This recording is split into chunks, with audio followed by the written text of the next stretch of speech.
Salut à tous la team OL, Thomas M. Show pour Lyon Fan TV. Très heureux les gars de vous retrouver pour une nouvelle vidéo. C'est un avant-match spécial pour le match de demain. Face à Brest, nous jouons à l'extérieur. Nous sommes obligés de relever la tête après cette défaite contre Montpellier. Évidemment, c'est une victoire impérative qui est attendue pour l'Olympique Lyonnais. Alors demain, on se retrouve avec toute l'équipe de Lyon Fan TV dès 20h. Dès 20h, retenez bien, 20h avant match. Ensuite, il y aura le débrief mi-temps et le débrief final au coup de sifflet final. Vous en avez l'habitude, de ce triptyque. Et demain, en avant-match, nous aurons, un ancien joueur de l'Olympique Lyonnais.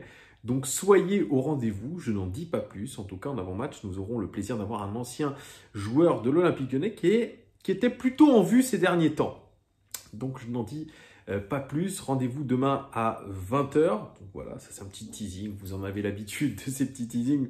On espère que demain, ça se matérialisera. Mais on est absolument optimiste puisque le joueur a confirmé sa venue. Mais ne sait-on jamais.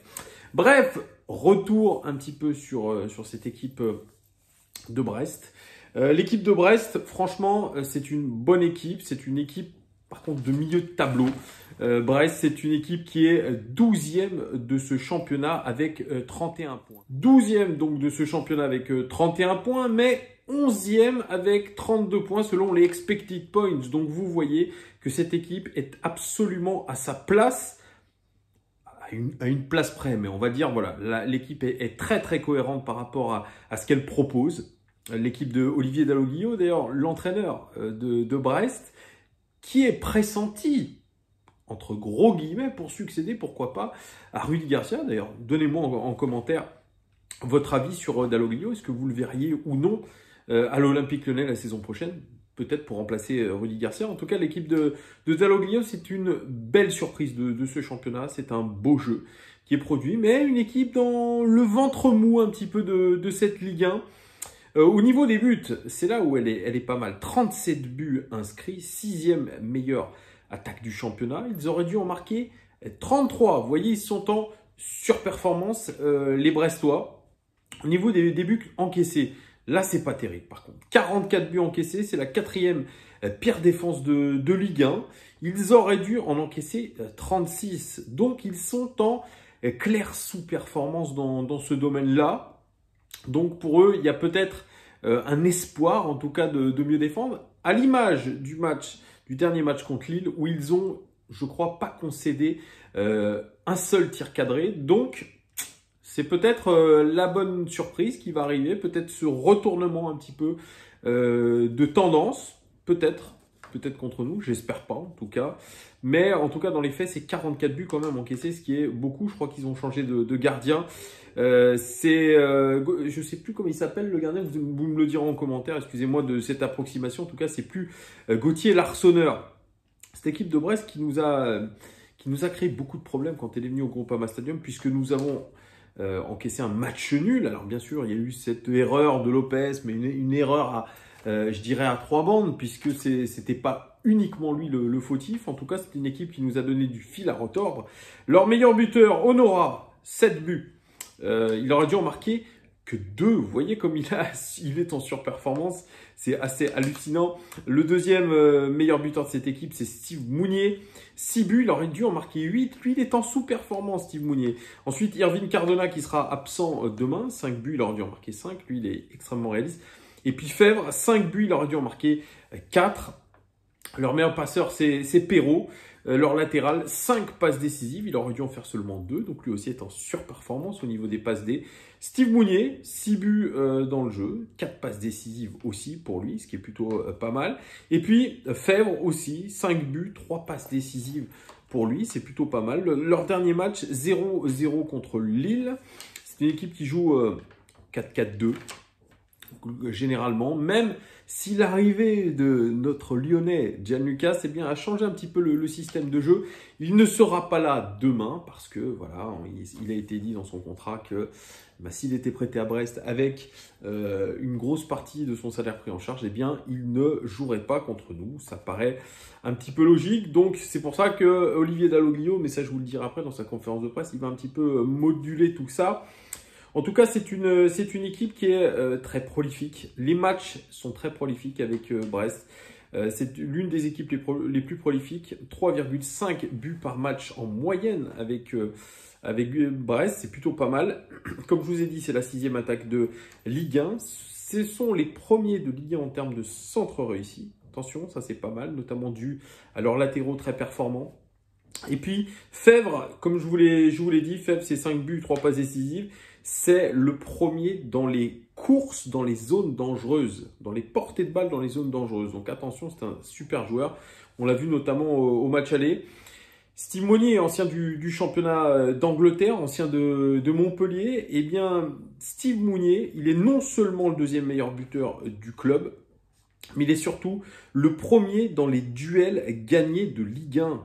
C'est assez énorme. Et une statistique énorme, c'est celui dans les 5 plus grands championnats qui a le plus grand nombre de duels aériens gagnés. Donc vous voyez, Steve Mounier, c'est pas un peintre devant, donc il faudra aussi faire attention à Steve Mounier.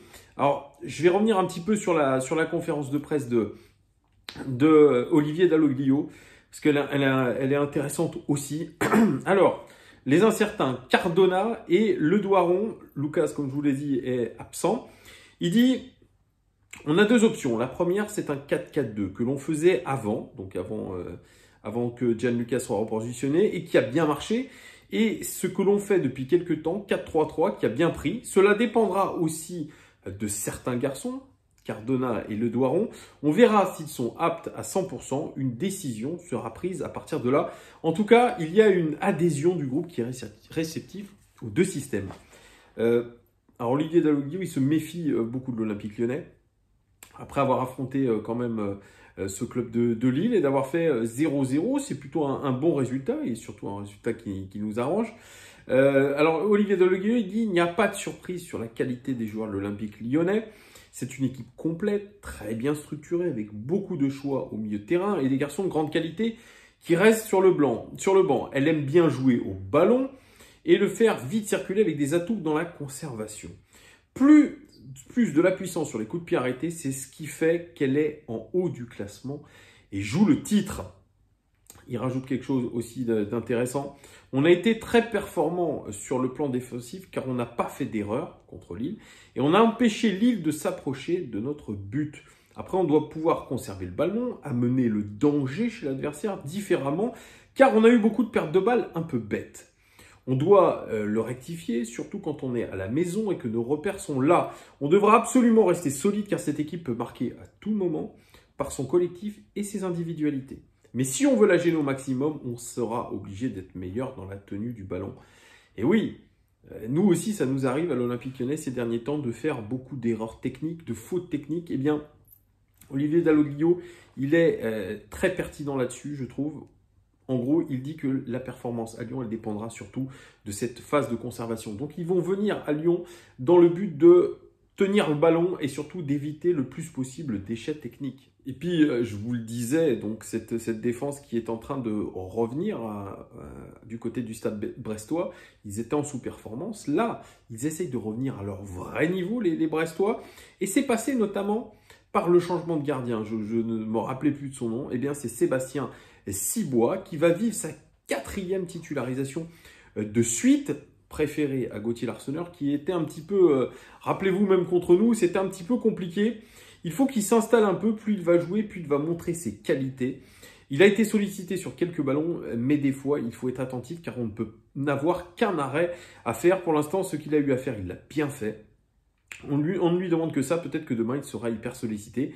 Et on verra autre chose de sa part. C'est aussi un test pour leur gardien qui a finalement été peu sollicité puisque la défense s'est mieux comportée. Cette équipe de Brest, moi, elle me fait un petit peu peur parce qu'elle nous a malmenés, parce que c'est une équipe qui a malmené Lille.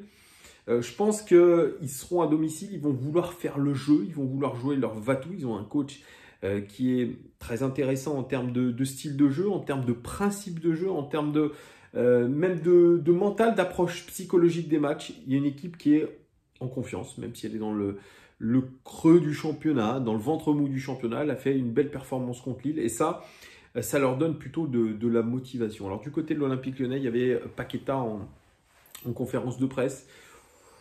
Comme d'habitude, je vais toujours vous dire la même chose. J'ai pas vécu une superbe conférence de presse. J'ai juste retenu une chose, c'est qu'il a dit que le jeu de l'Olympique Lyonnais était de plus en plus lisible et qu'il fallait évidemment se remettre en question. Et même lui, d'un point de vue personnel, s'il était moins performant en ce moment, c'est que les adversaires commençaient à comprendre son jeu, sa manière de jouer. Et donc, il fallait qu'il trouve des solutions pour être moins lisible lui aussi. Donc, il s'intègre un petit peu dans cet Olympique, dans ce milieu de terrain qui a été un peu en difficulté face à Montpellier. Et il faut trouver des moyens de se réinventer. Alors, Rudy Garcia, lui, était plutôt satisfait de la semaine de travail. Il y a eu beaucoup de boulot qui a été fait. Il y a eu une remise en question. On a travaillé ce qui n'a pas été, notamment ces occasions ont manqué, qu'il va falloir travailler encore une fois de plus le réalisme, il l'a dit. Rudy Garcia, on aurait dû marquer au moins 4 fois, et oui, les expected goals étaient à 4, donc évidemment, on était clairement en sous-performance. Rudy Garcia, lui, vraiment, il s'attelle à travailler tous nos points faibles. Alors, j'ai regardé aussi, allez le voir d'ailleurs si vous êtes sur OL Play, c'est sur OL à la demande, sur l'inside du match contre Montpellier.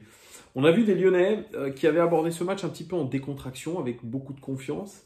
Et voilà, Rudy Garcia qui est plutôt positif dans son discours en disant les gars, je sais qu'on aura des occasions, je sais qu'on ira marquer, il faut être beaucoup plus concentré. Il parle aussi un petit peu comme Olivier Dalloglio, on doit être plus concentré, faire moins de fautes au niveau des passes. Et il insiste sur quelque chose qui est important et quelque chose qu'on a dit aussi, c'est qu'on a senti des joueurs nerveux qui n'arrivaient pas à retrouver leur calme. Et ça fait partie un petit peu, je dirais, du développement personnel, du sport de haut niveau. C'est essayer de trouver du calme, de ressentir ce calme, de se poser, peut-être faire un petit peu de sophrologie, j'en sais rien, c'est de la micro-sophrologie, mais en tout cas, retrouver du calme, prendre un petit peu de la distance avec les événements et en tout cas, avec ce calme, avoir peut-être une meilleure prise de décision, ce qui n'a pas été forcément le cas, parce que si on n'a pas été réaliste devant la cage, c'est qu'aussi qu'on a été peut-être pas assez calme au moment de la prise de décision, au moment d'ajuster nos tirs.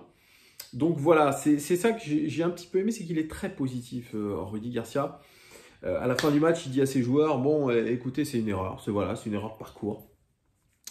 C'est un accident. L'essentiel, c'est de tous se remettre en question. Moi, le premier, je suis fautif. Quand on gagne, c'est ensemble. Quand on perd, c'est ensemble. C'est peut-être des discours basiques, mais en tout cas, ce qu'il a dit à ses joueurs, c'est, voilà, ne vous inquiétez pas. Bon, les autres équipes vont nous passer devant, mais ce qui est important aussi, c'est de se recentrer. Regardez ce qui n'y a pas été et essayer de s'améliorer. Et ça, j'ai trouvé ça extrêmement positif de la part de Rudy Garcia. Vraiment, et c'est ce qu'il a dit d'ailleurs.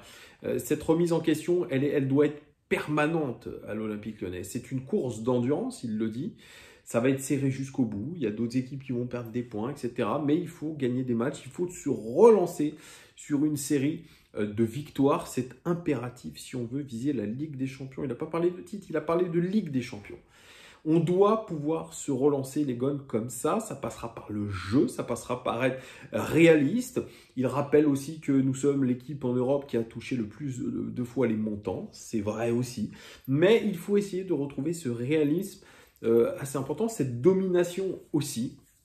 Alors quand on lui pose la question sur le fait de savoir si la concurrence va jouer et que les remplaçants qui ont apporté pas mal de choses positives, eh bien vont pourquoi pas rentrer dans cette équipe du 11 titulaire. Il a dit mais pourquoi on ne ferait pas confiance au même 11 et qu'il prouve cette fois-ci que c'était une erreur, que c'était une erreur par contre, c'était un accident.